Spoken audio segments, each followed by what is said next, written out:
Kulitnya kita ambil, sementara isinya kita campakkan. Ironi dan menyedihkan. Padahal kita sesungguhnya bisa maju dan modern, bisa mengejar segala ketinggalan dan keterbelakangan kita, dengan tetap menjaga nilai-nilai luhur budaya kita sebagai satu bangsa, mengambil isinya, dan kalau memang tidak perlu, lalu mencampakkan kulitnya. Pengaruh peradaban dan kebudayaan yang menghancurkan moral daripada anak-anak kita oleh pesatnya arus teknologi, oleh pesatnya arus komunikasi, di mana hal-hal yang terjadi di belahan dunia lain dapat kita saksikan hari ini juga melalui layar televisi, yang terjadi di Amerika, di Eropa, di Afrika, di ujung dunia yang paling ujung sekalipun. Di ujung dunia yang paling ujung, hari ini kejadian, hari ini sudah bisa kita saksikan. Pesatnya arus komunikasi, kalau jatuh ke tangan anak-anak kita yang belum mempunyai filter, daya saring positif, akan dicerna oleh mereka tanpa memilah dan memilih. Akibatnya orang kampung bilang kelolodan. Makan nggak dikunyah lagi, tentu saja akhirnya kelolodan. Dan kalau sudah kelolodan, menyusahkan kita seluruhnya. Oleh karena itu budaya menghormati orang tua perlu dijaga, perlu dipelihara dan diwariskan kepada anak-anak kita. Tali silaturahmi sehingga ada respeknya kepada orang tuanya. Jangan bapaknya dianggap CS, ibunya dianggap CS, kakeknya dianggap CS. Hilang rasa respek, hilang rasa menghormati. Sementara orang tua sendiri tidak bisa memberikan keteladanan, kurang mendapat perhatian dan lain sebagainya. Apalagi kalau baik ibu maupun bapak adalah orang-orang karier yang setiap hari sibuk menghadapi tugas masing-masing.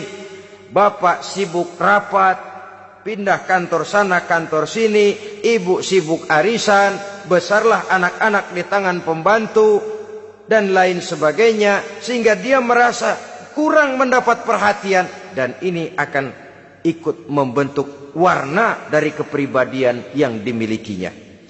Sampai kepada pelosok-pelosok desa, jaringan televisi memang menguntungkan.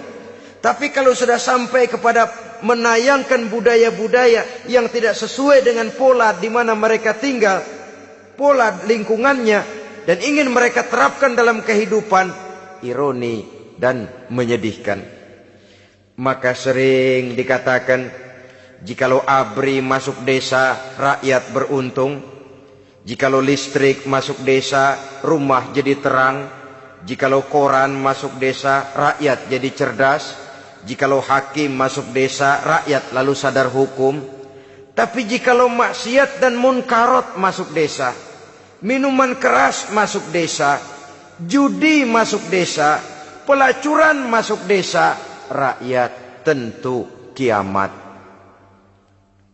Dan kita harus punya budaya untuk memilah dan memilih, mempunyai filter untuk jadi daya saring positif.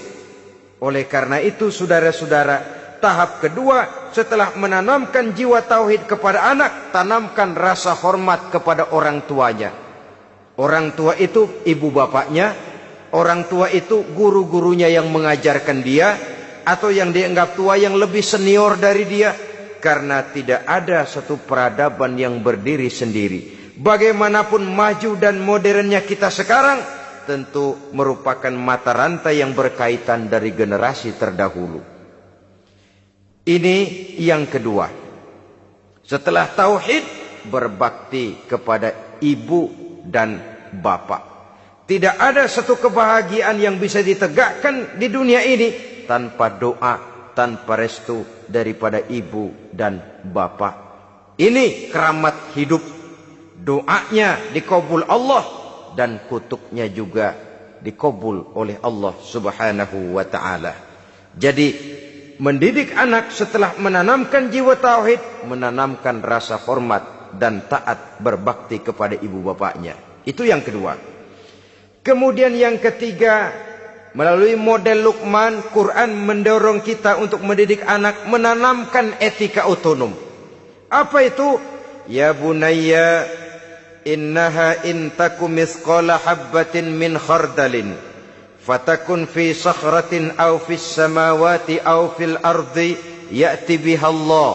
Wahai anakku, sesungguhnya kalau ada satu kebaikan yang kamu kerjakan, kecil, tidak nampak oleh pandangan mata yang zahir, yang kecil itu tersembunyi di puncak langit, di dasar bumi yang paling dalam, atau di tengah batu hitam sekalipun, Allah pasti mengetahuinya dan pasti akan memberikan balasan yang seadil-adilnya. Pendidikan apa ini? Pendidikan moral, menanamkan etika otonom. Nah, kau berbuat baik jangan karena dilihat orang. Kau tidak mau melakukan kejahatan jangan cuma karena ada polisi.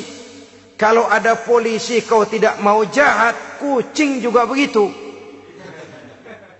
Coba lihat kucing, taruh ikan asin di piring kaleng, tongkrongin. Aduh, kucing kalem, sopan, tenang.